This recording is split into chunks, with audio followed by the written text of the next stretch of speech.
Welcome to master mind of GK. एक बार फिर से आप लोग का स्वागत है मास्टर माइंड ऑफ जीके में। फ्रेंड्स, बिहार पुलिस फायरमैन का जो न्यू सिलेबस है उसमें केमिस्ट्री का ये मेरा दूसरा वीडियो है। ठीक है, तो उसमें परमाणु संरचना, पदार्थ की प्रकृति, ये सब आपका सिलेबस में दिया हुआ है फ्रेंड्स। तो पहला वीडियो में 50 प्रश्न मैं आप लोग को प्रोवाइड किया था, ये दूसरा वीडियो है, इसमें भी 50 प्रश्न देखेंगे। ठीक है, तो आपका परमाणु संरचना आपको क्लियर हो जाएगा, उससे प्रश्न आपको जरूर पूछा जाएगा।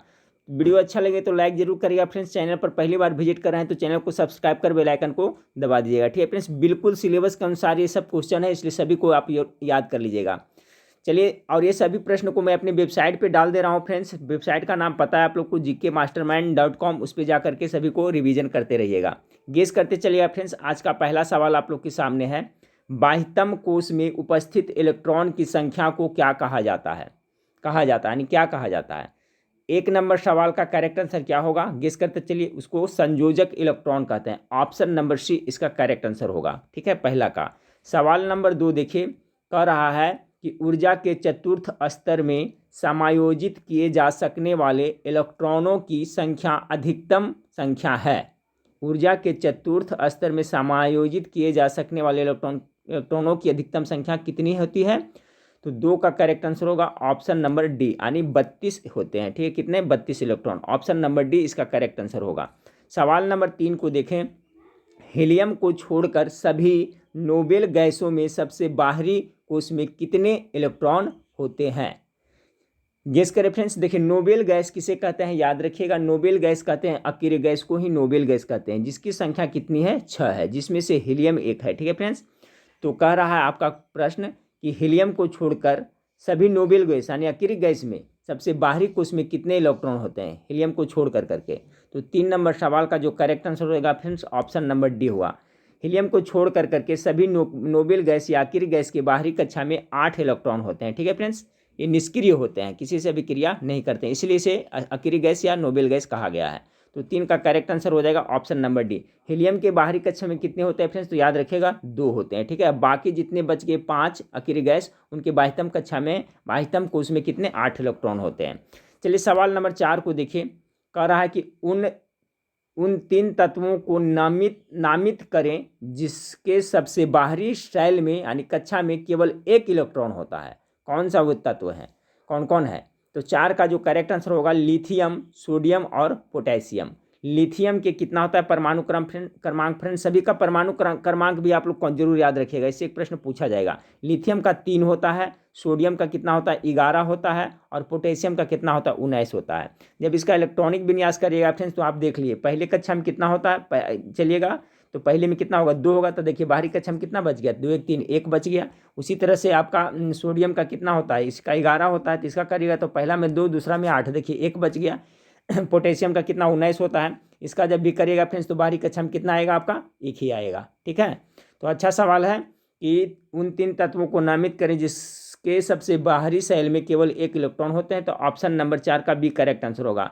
और जितने भी आपको परमाणु क्रमांक, परमाणु संख्याएं, तो जितने भी तत्व हैं फ्रेंड्स, सभी का परमाणु क्रमांक आप लोग जरूर याद रखिए, उससे संबंधित घुमा फिरा करके 1 2 प्रश्न पूछा जाएगा। जब आपका देखिए, अगर इसका आपका कॉन्सेप्ट क्लियर नहीं रहेगा तो वहाँ पर आप सोल्व नहीं कर सकते हैं, इसलिए सभी का याद रखिएगा। ठीक है, चलिए 5 नंबर सवाल को देखिए। यदि क्रिप्टॉन की परमाणु संख्या कितना? 36 है, तो उसके इलेक्ट्रॉनिक विन्यास होगा। चलिए इलेक्ट्रॉनिक विन्यास करें, इसका क्या होगा बताएं। तो 5 नंबर सवाल का क्या हो जाएगा? 5 का करेक्ट आंसर हो जाएगा ऑप्शन नंबर बी। 2 होगा, उसके बाद 8 होगा, उसके बाद 18 होगा, उसके बाद 8 होगा। अब इसको जोड़िएगा तो टोटल 36 होगा। तो इसका जो सही इलेक्ट्रॉनिक विन्यास है फ्रेंड्स, तो आपका ये होगा। ठीक है, ऑप्शन नंबर बी 5 का करेक्ट आंसर हो जाएगा। सवाल नंबर 6 को देखिए। 6 नंबर सवाल आपका है, जिस परमाणु की बाह्य कक्षा में इलेक्ट्रॉन की संख्या पूर्ण होती है उसकी संयोजकता कितनी होती है? 6 नंबर सवाल का।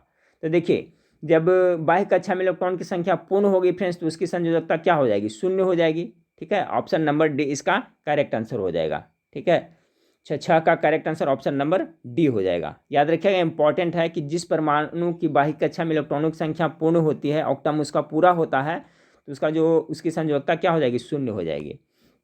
चलिए सवाल नंबर 7 को देखते हैं। कह रहा है कि खाली स्थान के बाह्यतम कोश में 1 से 3 इलेक्ट्रॉन होते हैं। ये देखिए टॉप मोस्ट वीवीआई सवाल है। कह रहा है किसके बाह्यतम कक्षा में इलेक्ट्रॉनिक संख्या 1 या 3 हो सकते हैं या होते हैं? तो देखिए धातु, याद रखिएगा धातु के बाह्यतम कोश में 1 से 3 इलेक्ट्रॉन होते हैं। 7 नंबर सवाल का correct answer option number B हो जाएगा। 8 नंबर सवाल देखिए, धातु को 1 और 3 याद रखिएगा फ्रेंड्स। उसी तरह से अधातुओं में आमतौर पर सबसे बाहरी कक्षा में कितने इलेक्ट्रॉन होते हैं, तो अधातु जो होते हैं उसके बाहरी कक्षा में 5, 6, 7 या 8 होते हैं, ठीक है। यानी ऑप्शन नंबर बी 8 का करेक्ट आंसर हो जाएगा। 8 का correct answer option number B हो जाएगा। अधातु में आमतौर पर सबसे बाहरी कक्षा में 5, 6, 7 या 8 इलेक्ट्रॉन होते हैं।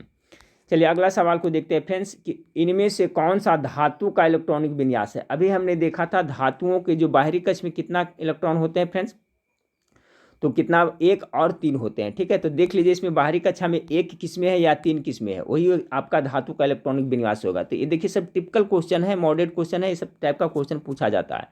तो अभी बताया था कि धातु के बाहरी कक्षा में 1 इलेक्ट्रॉन हो सकते हैं या 3 होते हैं, ठीक है। तो देखिए इसमें किसमें बाहरी में 3 है, देखिए ऑप्शन नंबर ए 9 का करेक्ट आंसर होगा, क्योंकि इसके बाहरी कक्षा में 3 है। और देखिए कहीं पे 1 या 3 है नहीं है, तो समझ गए होंगे 9 का correct answer option number A हो जाएगा, ठीक है। चलिए सवाल नंबर 10 को देखिए।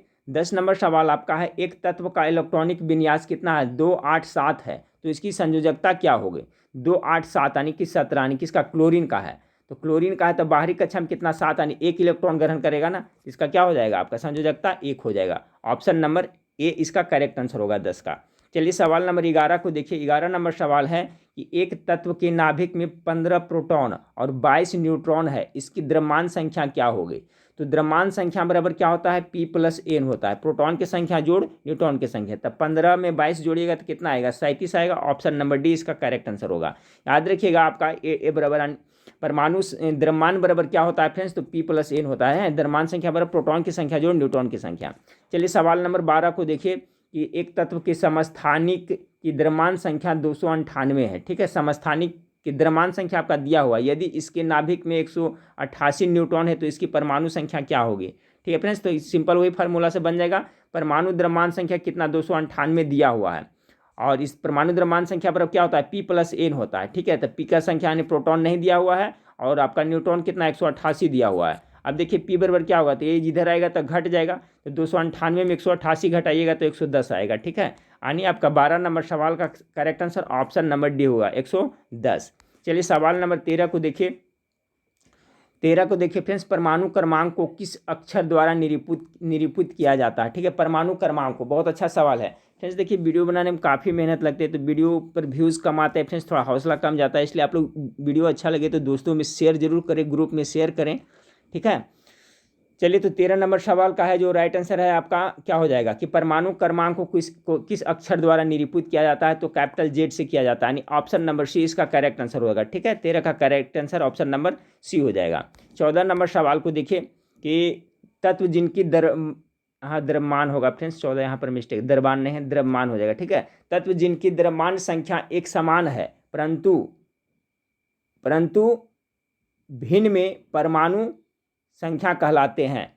तत्व जिनकी द्रव्यमान संख्या एक समान है परंतु भिन्न में परमाणु संख्या कहलाते हैं। तो देखिए तत्व जिनकी द्रव्यमान संख्या एक समान है, ठीक है, द्रव्यमान संख्या है जो आपका समान है, परमाणु क्रमांक है जो क्या होता है भिन्न है, तो क्या कहलाता है, तो जिसका द्रव्यमान संख्या यानी आपका समान है वो क्या कहलाता है फ्रेंड्स, आपका आइसोबार कहलाता है। 14 का करेक्ट आंसर हो जाएगा ऑप्शन नंबर बी हो जाएगा, ठीक है। याद रखिएगा तत्व जिनकी द्रव्यमान संख्या एक समान है परंतु भिन्न में परमाणु संख्या क्या कहलाएगा, आइसोबार कहलाता है, ठीक है। आइसोटॉप और आइसोबार सुने होंगे फ्रेंड्स। आइसोटॉप मतलब क्या होता है, आइसोटॉप मतलब होता है आपका समस्थानिक होता है, आइसोबार मतलब संभारिक होता है, ठीक है। तो ऑप्शन नंबर 20 का करेक्ट आंसर होगा। 15 नंबर सवाल को देखिए। 15 नंबर सवाल है किसी तत्व का परमाणु क्रमांक नाभिक में मौजूद खाली स्थान की संख्या के बराबर होता है। 15 का करेक्ट आंसर हो जाएगा ऑप्शन नंबर डी। किसी तत्व का परमाणु क्रमांक नाभिक में प्रोटॉन की संख्या, ठीक है, के बराबर होता है। देखिए परमाणु क्रमांक बराबर क्या होता है, परमाणु क्रमांक बराबर प्रोटॉन की संख्या होता है। याद रखिएगा कि परमाणु क्रमांक बराबर होता है प्रोटॉन की संख्या, तो ऑप्शन नंबर डी इसका करेक्ट आंसर होगा। चलिए 16 नंबर सवाल आपका है कि हाइड्रोजन अणु का नाभिक किससे बना होता है। 16 का करेक्ट आंसर होगा फ्रेंड्स केवल प्रोटॉन से बना होता है। याद रखिए हाइड्रोजन अणु का जो नाभिक होता है केवल प्रोटॉन से बना होता है। 16 का correct answer option number A हो जाएगा। 17 नंबर सवाल को देखिए कि किसी तत्व के परमाणु में उपस्थित इलेक्ट्रॉन की संख्या इसके खाली स्थान बराबर होते हैं। तो किसके बराबर होते हैं, 17 का correct answer option number A हो जाएगा। देखिए, किसी तत्व के परमाणु में उपस्थित इलेक्ट्रॉन की संख्या इसके परमाणु क्रमांक के बराबर होता है। देखिए, परमाणु क्रमांक के बराबर होता है प्रोटॉन की संख्या, उसके बराबर होता है इलेक्ट्रॉन की संख्या, तीनों इक्वल होता है फ्रेंड्स, ये याद रखिएगा। तो 17 नंबर सवाल का करेक्ट आंसर ऑप्शन नंबर आपका ए हो जाएगा। किसी तत्व के परमाणु में उपस्थित इलेक्ट्रॉन की संख्या इसके परमाणु क्रमांक के बराबर होते हैं। 18 नंबर सवाल देखिए, संभारिकों में खाली स्थान की संख्या समान होती है। क्या किसकी संख्या समान होती है? तो देखिए, जो संभारिक होते हैं उसमें नाभिक की संख्या क्या होता है? समान होते हैं। ऑप्शन नंबर 20 का करेक्ट आंसर होगा। नाभिक में क्या P + N होता है, तो जो भी संभारिक रहेगा उसमें नाभिक का जो है प्लस नाभिक की संख्या क्या होगा? समान होगा संभारिक में, ठीक है, याद रखिएगा। चलिए 19 नंबर सवाल को देखते हैं। 19 नंबर सवाल है, समान द्रव्यमान संख्या लेकिन विभिन्न परमाणु क्रमांक वाले परमाणु को रूप में जाना जाता है। ठीक है, वही क्वेश्चन है, द्रव्यमान संख्या समान है और परमाणु क्रमांक भिन्न है, तो उसको क्या कहेंगे फ्रेंड्स? आइसोबार कहेंगे। 19 नंबर सवाल का correct answer option number D होगा। ठीक है, यानी संभारिक। देखिए, क्वेश्चन पूछा था समस्थानिक और संभारिक, तो इसका कॉन्सेप्ट क्लियर रखिएगा। समस्थानिक में क्या होता है कि आपका परमाणु क्रमांक समान होते हैं और परमाणु द्रव्यमान यानी परमाणु भार भिन्न भिन्न होते हैं समस्थानिक में। लेकिन संभारिक में फ्रेंड्स आपका जो संभारिक होते हैं उसमें क्या होता है कि आपका द्रव्यमान संख्या समान होते हैं और परमाणु क्रमांक भिन्न भिन्न होते हैं। तो दोनों का कॉन्सेप्ट क्लियर रखिएगा। तो यहाँ पर आपको आइसोबार संभारिक के बारे में पूछा जा रहा है, समान द्रव्यमान संख्या लेकिन परमाणु क्रमांक भिन्न भिन्न हो, तो क्या कहलाएगा? आइसोबार कहलाएगा। चलिए अगला सवाल 20 नंबर सवाल को देखें। जिस तापमान पर किसी गैस का आयतन शून्य हो जाता है उसे क्या कहते हैं? उसे क्या कहा जाता है? गेस करें 20 का, उसे परम शून्य ताप कहा जाता है। ऑप्शन नंबर 20 का करेक्ट आंसर होगा। चलिए सवाल नंबर 21 को देखिए। 21 नंबर सवाल है, गैस की मात्रा व्युत्क्रमानुपाती होती है किसकी? तो आपका दाब की होती है। ठीक है, ऑप्शन नंबर ए इसका करेक्ट आंसर हो जाएगा। गैस की मात्रा व्युत्क्रमानुपाती होती है किसकी? तो दाब की। गेस करते चलिएगा आप लोग, निम्नलिखित में से कौन सा एक रेडियो एक्टिव तत्व नहीं है? ठीक है, कौन नहीं है इसमें? 22 का गेस करिए। तो आपका टाइटेनियम, ऑप्शन नंबर बी इसका करेक्ट आंसर होगा। टाइटेनियम है जो रेडियो एक्टिव तत्व नहीं है। बाकी यूरेनियम, थोरियम, प्लूटोनियम में सभी है जो है। ठीक है, तो option number B correct answer होगा।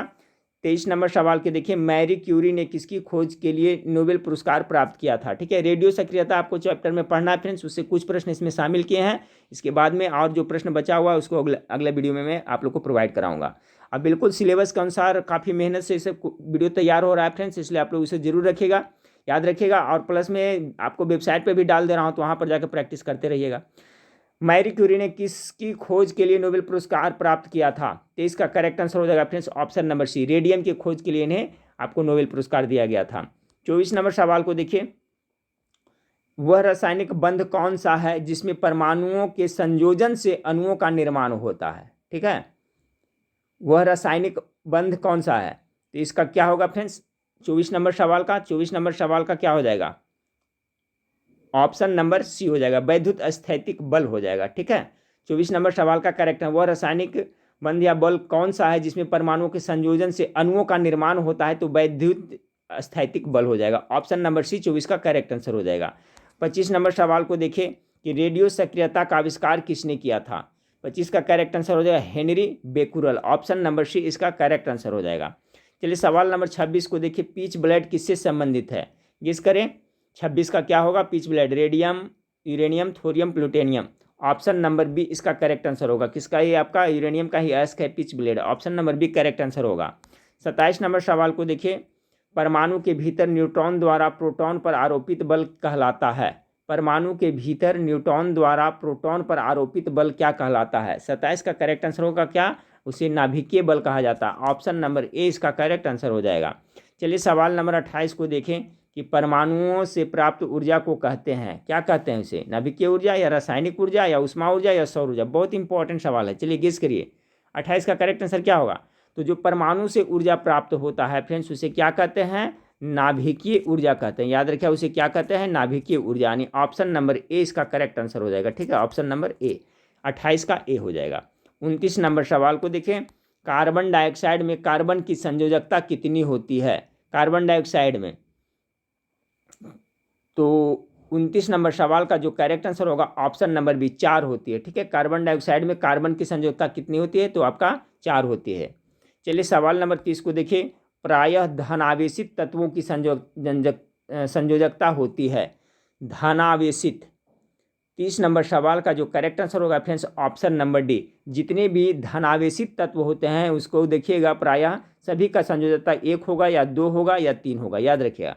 धन आवेशित, जैसे मान लेते हैं फ्रेंड्स आपका सोडियम लेते हैं, सोडियम का कितना 11 है ना, तो ये देखिए पॉजिटिव रहता है, तो 11 का देखिए इलेक्ट्रॉनिक्स विन्यास करिएगा तो बाह्यतम कक्षा में कितना बचता है, 2 8 1 बचता है, ठीक है। तो इसी तरह से जो भी धन आवेशित तत्व है उनकी संयोजकता 1 2 3 होती है, ठीक है। 1 हो सकती है, 2 हो सकती है और 3 होती है। अच्छा सवाल है, ऑप्शन नंबर डी इसका करेक्ट आंसर हो जाएगा। 31 नंबर सवाल को देखिए, सहसंयोजक बांध दो परमाणुओं के बीच द्वारा बनते हैं, किसके साझेदारी से बनते हैं। सहसंयोजक जो बंधन बनते हैं फ्रेंड्स, तो परमाणुओं के बीच किसकी साझेदारी होते, तो 31 नंबर सवाल का हो जाएगा किसका, इलेक्ट्रॉन की साझेदारी से ना। ऑप्शन नंबर डी इसका राइट आंसर। बहुत इंपॉर्टेंट सवाल है कि सहसंयोजक बंधन में दो परमाणुओं के बीच जो बंध बनते हैं तो वो आपका इलेक्ट्रॉन की साझेदारी से बनते हैं। ऑप्शन नंबर डी इसका करेक्ट आंसर होगा, ठीक है। चलिए सवाल नंबर 32, डाल्टन का सिद्धांत आधारित था। डाल्टन जिन्होंने परमाणु का खोज किया था फ्रेंड्स, और डाल्टन के अनुसार क्या था कि परमाणु अविभाज्य है, लेकिन बाद में पता चला क्या कि परमाणु विभाज्य है। तो डाल्टन परमाणु का खोज किसने किया था, डाल्टन ने किया था। तो कह रहा डाल्टन का सिद्धांत आधारित किस पर था, तो 32 का correct answer option number A हो जाएगा, रासायनिक संयोजन के नियम पर। डाल्टन साहब का जो सिद्धांत आधारित था रासायनिक संयोजन के नियम पर, 32 का करेक्ट आंसर ए हो जाएगा। 33 नंबर सवाल को देखिए कि डाल्टन का परमाणु सिद्धांत निम्न में से किसके लिए स्पष्टीकरण प्रदान करता है। दोनों क्वेश्चन बहुत इंपॉर्टेंट है। चलिए तो 33 नंबर सवाल, डाल्टन का परमाणु सिद्धांत निम्न में से किसके लिए स्पष्टीकरण प्रदान करता है। तो 33 का करेक्ट आंसर होगा क्या, देख लिए, द्रव्यमान संरक्षण रासायनिक संयोजन के नियम नहीं, द्रव्यमान संरक्षण और निश्चित अनुपात के नियम नहीं, 33 का correct answer option number A हो जाएगा, द्रव्यमान संरक्षण और रासायनिक संयोजन के नियम, ऑप्शन नंबर ए इसका सही हो जाएगा। बाकी ये 3 है जो आपका गलत है, ठीक है, याद रखिएगा। तो 33 का जो correct answer option number A होगा। डाल्टन का परमाणु सिद्धांत निम्न किसके स्पष्टीकरण, तो द्रव्यमान संरक्षण और रासायनिक संयोजन के नियम। देखिए अभी हम लोग ने देखा था यहाँ पर फ्रेंड्स रासायनिक संयोजक कि डाल्टन के सिद्धांत आधारित है किस पे, तो रासायनिक संयोजक के नियम पर आधारित है। उसी संबंधित ये प्रश्न है कि डाल्टन के परमाणु सिद्धांत में किसके लिए स्पष्टीकरण प्रदान करता है, तो वही द्रव्यमान संरक्षण और रासायनिक संयोजन के नियम पर। ऑप्शन नंबर ए ही इसका करेक्ट आंसर होगा। चलिए सवाल नंबर 34 को देखें कि किसी यौगिक की सबसे छोटी संभव इकाई को क्या कहा जाता है। बहुत इंपॉर्टेंट सवाल है, बहुत बार एग्जाम में रिपीट हुआ है। किसी भी यौगिक किसे कहते हैं, शायद आप लोग को पता होगा फ्रेंड्स सभी को कि 2 या 2 से अधिक तत्वों को एक निश्चित अनुपात में मिलाते हैं तो उसे हम लोग क्या कहते हैं, यौगिक कहते हैं। तो यौगिक का जो सबसे सबसे छोटी संभव इकाई को क्या कहा जाता है, उसके अणु कहा जाता है, ठीक है। क्या कहा जाता है, अणु। ऑप्शन नंबर ए इसका करेक्ट आंसर हो जाएगा 34 का। 35 नंबर सवाल देखिए कि अणु का गठन करने वाले परमाणुओं की संख्या को इसके रूप में जाना जाता है, क्या किसके रूप में जाना जाता है, 35 का, तो उसे परमाणुकता के रूप में जाना जाता है। कि अणु का गठन करने वाले परमाणुओं की जो संख्या होता है उसे किस रूप में जाना जाता है, तो परमाणुकता के रूप में जाना जाता है। ये भी इंपॉर्टेंट है, याद रखिए कि क्या नाम से जाना जाता है, परमाणुकता। 36 नंबर सवाल को देखिए कि अणु शब्द किसने प्रतिपादित किया था। अणु शब्द का प्रतिपादन किसने किया था, इसका करेक्ट आंसर होगा 36 का डेमोक्रिटस, ठीक है, डेमोक्रिटस ने इसका प्रतिपादन किया था। ऑप्शन नंबर 20 का करेक्ट आंसर होगा। अणु शब्द किसने प्रतिपादित किया था, तो डेमोक्रिटस ने प्रतिपादित किया था। चलिए सवाल नंबर 37 को देखिए कि विद्युत रूप से परमाणु क्या है। देखिए ये भी क्वेश्चन पूछा गया है कि विद्युत रूप से अगर जो देखा जाए परमाणु तो उदासीन है। ऑप्शन नंबर ए इसका करेक्ट आंसर होगा 37 का। 38 नंबर सवाल का देखें कि रासायनिक यौगिक की सबसे छोटी संभव यूनिट क्या है। ठीक है फ्रेंड्स, रासायनिक यौगिक की सबसे छोटी संभावी यूनिट क्या है, तो अभी हमने देखा था फ्रेंड्स सबसे छोटी क्या हो सकता है, तो अणु हो सकता है ना। ऑप्शन नंबर डी इसका करेक्ट आंसर है। वही क्वेश्चन को घुमाया गया है कि रासायनिक यौगिक की सबसे छोटी संभावी यूनिट हो सकती है तो अणु हो जाएगा। चलिए सवाल नंबर 39 को देखें, 39 नंबर सवाल को देखें। टोटल 50 प्रश्न हम लोग देख लें फ्रेंड्स, बिल्कुल सिलेबस के अनुसार। 39 नंबर सवाल है किसी तत्व के परमाणु की दूसरी कक्षा में इलेक्ट्रॉन की अधिकतम संख्या हो सकती है। बहुत इंपॉर्टेंट सवाल, चलिए गेस करिए तो इसका राइट आंसर क्या होगा कि किसी भी तत्व के परमाणु की दूसरी कक्षा में कितना हो सकता है। तो दूसरी कक्षा में कितना इलेक्ट्रॉन हो सकता है फ्रेंड्स, पहला में तो जानते हैं 2 हो सकता है ना, दूसरा में कितना हो सकता है 8 ना, यानी ऑप्शन नंबर 39 का correct answer option number A हो जाएगा। किसी तत्व की दूसरी कक्षा में अधिकतम इलेक्ट्रॉन 8 हो सकता है, ऑप्शन नंबर ए इसका करेक्ट आंसर होगा, 8 इलेक्ट्रॉन। चलिए 40 नंबर सवाल को देखें, तत्वों का सबसे पहले वर्गीकरण किया था किसने किया था। 40 का जो करेक्ट आंसर होगा ऑप्शन नंबर डाइबे राइनर ने, ठीक है, डाइबे राइनर ने सबसे पहले तत्वों का वर्गीकरण किया था। ऑप्शन नंबर डी इसका करेक्ट आंसर होगा। चलिए 41 नंबर, आधुनिक आवर्त सारणी आधारित है। देखिए इसके बारे में अगर पूछा जाए फ्रेंड्स, पहले इसका आंसर जान ले। आधुनिक आवर्त सारणी आधारित है किस पे? तो ये परमाणु क्रमांक पे है, ठीक है। ऑप्शन नंबर सी इसका करेक्ट आंसर होगा। अब देखिए कहता है कि जो प्राचीन आधुनिक आवर्त सारणी का जनक किसे कहा जाता है, प्रतिपादक किसे? तो मोसले साहब को कहा जाता है, जिन्होंने तत्वों को परमाणु क्रमांक पे सजाया है। अगर यही पूछा जाए प्राचीन जो आपका आवर्त सारणी है जिसका जन्मदाता किसे कहा जाता है, तो मेंडलीफ को कहा जाता है। तो मेंडलीफ ने क्या किया था कि जो तत्वों को सजाया था उसके परमाणु भार पे सजाया था, ठीक है। तो प्राचीन मेंडलीफ का जो आवर्त सारणी है वो परमाणु भार पर सजाया हुआ था, लेकिन आधुनिक आवर्त सारणी जो किसका है, मोसले साहब का, ठीक है, मोसले का है, वो किस पे सजाया हुआ है, तो परमाणु क्रमांक पे, तो याद रखिएगा। चलिए 42 नंबर सवाल को देखते हैं कि निम्न में से किसकी अनुसंख्या तथा अनुभार एक समान है। 42 का करेक्ट आंसर क्या होगा, तो ऑप्शन नंबर, हाइड्रोजन के अनुसंख्या और अनुभार लगभग क्या है, समान है। ऑप्शन नंबर 1 करेक्ट आंसर होगा। 43 नंबर सवाल देखिए, इनमें से कौन सूक्ष्म तत्व है? सूक्ष्म तत्व इसमें कौन सा है फ्रेंड्स, तो आपका हाइड्रोजन। 43 का correct answer option number B, hydrogen है जो सूक्ष्म तत्व है के अंतर्गत आता है, ठीक है। 43 का बी। 44 नंबर सवाल को देखें, तत्व के समस्थानिक का कभी नहीं हो सकता क्या? उसका न्यूट्रॉन की संख्या कभी समान नहीं हो सकता, ठीक है। यानी कि तत्व के समस्थानिक का कभी नहीं हो सकता तो न्यूट्रॉन की संख्या समान, यानी ऑप्शन नंबर ए इसका करेक्ट आंसर हो जाएगा, ठीक है। समस्थानिक का करा है ना, समस्थानिक किसे कहते हैं मैं बता चुका हूँ फ्रेंड्स, उसका कॉन्सेप्ट समस्थानिक जिसके परमाणु क्रमांक बराबर हो लेकिन परमाणु द्रव्यमान यानी परमाणु भार है जो भिन्न भिन्न हो, उसे समस्थानिक कहते हैं, ठीक है। 45 नंबर, परमाणु विस्फोट में काफ़ी अधिक ऊर्जा निकलती है, इसके क्या परिणाम है? देखिए याद रखिएगा, परमाणु जो विस्फोट होता है फ्रेंड्स, जो परमाणु विस्फोट या एटम बम होता है, एटम आपका परमाणु ये नाभिक के विखंडन के सिद्धांत पे कार्य करता है। तो इसमें क्या होता है फ्रेंड्स, क्या इसके द्रव्यमान है जो का ऊर्जा के रूप में रूपांतरण होता है, ठीक है। इसका ऑप्शन नंबर डी इसका करेक्ट आंसर होगा। कह रहा है कि परमाणु विस्फोट में काफ़ी अधिक ऊर्जा निकलते हैं, इससे क्या परिणाम है, तो द्रव्यमान का ऊर्जा में रूपांतरण होता है। इसका जो द्रव्यमान है किस में रूपांतरित होता है, तो ऊर्जा में। बहुत अच्छा सवाल है, बहुत बार रिपीट हुआ एग्जाम में। ऑप्शन नंबर डी इसका करेक्ट आंसर है। चलिए सवाल नंबर 46 को देखें, इलेक्ट्रॉन के आवेश का निर्धारण किसने किया था? इलेक्ट्रॉन पर माइनस चार्ज होता है ना, सभी को पता है। तो इसका जो आवेश का निर्धारण किसने किया था? 46 का जो करेक्ट आंसर हो जाएगा फ्रेंड्स, ऑप्शन नंबर डी, मिलीकॉन ने किया था। किसने? मिलीकॉन ने। इलेक्ट्रॉन के आवेश का निर्धारण मिलीकॉन ने किया था। 47 नंबर सवाल को देखिए, परमाणु में अवस्थित सबसे हल्का कण है। परमाणु में अवस्थित सबसे हल्का कण इसमें से कौन है? तो 47 का करेक्ट आंसर होगा ऑप्शन नंबर बी, यानी इलेक्ट्रॉन है जो परमाणु में सबसे हल्का कण है। 48 नंबर सवाल को देखिए, रेडियो एक्टिविटी मापी जाती है, ये भी अच्छा सवाल है। 48 का correct answer option number B, Geiger counter से रेडियो एक्टिविटी मापी जाती है। किससे? गाइगर काउंटर से। चलिए 48-49 नंबर सवाल, रेडियम किस खनिज से प्राप्त होता है? गेस करें। चूना पत्थर, हेमेटाइट, पीच ब्लेड या रूटाइल? ऑप्शन नंबर सी इसका करेक्ट आंसर होगा, पीच ब्लेड से। 50 नंबर सवाल, इस वीडियो का लास्ट सवाल फ्रेंड्स, किसी परमाणु के नाभिक में मौजूद प्रोटॉन और न्यूट्रॉन की कुल संख्या के रूप में जाना जाता है? बहुत बार बताए हैं, किस रूप में जाना जाता है? ये नाभिक है, इसमें प्रोटॉन और न्यूट्रॉन की संख्या रहता है फ्रेंड्स, तो किसके बराबर? तो द्रव्यमान संख्या, क्योंकि द्रव्यमान संख्या बराबर होता ही आपका प्रोटॉन की संख्या जो न्यूट्रॉन की संख्या। तो आपका किसी परमाणु के नाभिक में मौजूद प्रोटॉन और न्यूट्रॉन की कुल संख्या के रूप में जाना जाता है, द्रव्यमान संख्या के रूप में जाना जाता है। ये 50 प्रश्न था फ्रेंड्स, और आपका बिहार पुलिस फायरमैन का जो नया सिलेबस है उसमें केमिस्ट्री, फिजिक्स ऑलरेडी मैं पढ़ा चुका हूँ फ्रेंड्स। फिजिक्स में के टोटल 10 वीडियो बने हैं सिलेबस के अनुसार। वो अगर जो नहीं देखे हैं तो आपका प्ले लिस्ट भी बनाया हुआ है यूट्यूब में, वहाँ देख सकते हैं, नहीं तो वेबसाइट पर खोलिएगा मेरा फ्रेंड्स, वहाँ पर देखिएगा, आपका लिखा होगा बिहार पुलिस फायरमैन का सिलेबस के अनुसार प्रैक्टिस सेट, उसमें आपका फिजिक्स का टोटल सिलेबस कवर हो गया है। और आपका केमिस्ट्री का ये दूसरा वीडियो है फ्रेंड्स, इसमें और 5 वीडियो और बनेगा, 5 से 6 वीडियो, ठीक है। 6 वीडियो में आपका इसका पूरा सिलेबस कवर हो जाएगा केमिस्ट्री का। और हिंदी का भी फ्रेंड्स 2 वीडियो और बचा हुआ है, तो आपका उसके बाद बायोलॉजी बच गया फ्रेंड्स, और सामान्य अध्ययन का। तो कोशिश करूंगा फ्रेंड्स कि 20 से 25 दिन में सभी सिलेबस के अनुसार एक बार मैं आप लोग को पढ़ाई करवा दूँ, ठीक है। और 8:30 बजे मैं दूसरे चैनल पे लाइव क्लास आता हूँ, वो चैनल पर फ्रेंड्स आपका स्टडी फॉर कंपटीशन पे, तो उस पर 8:30 बजे आप लोग जरूर जुड़िएगा। तो चलिए फ्रेंड्स, वीडियो अच्छा लगे तो दोस्तों में शेयर जरूर करिएगा, वीडियो को लाइक जरूर करिएगा।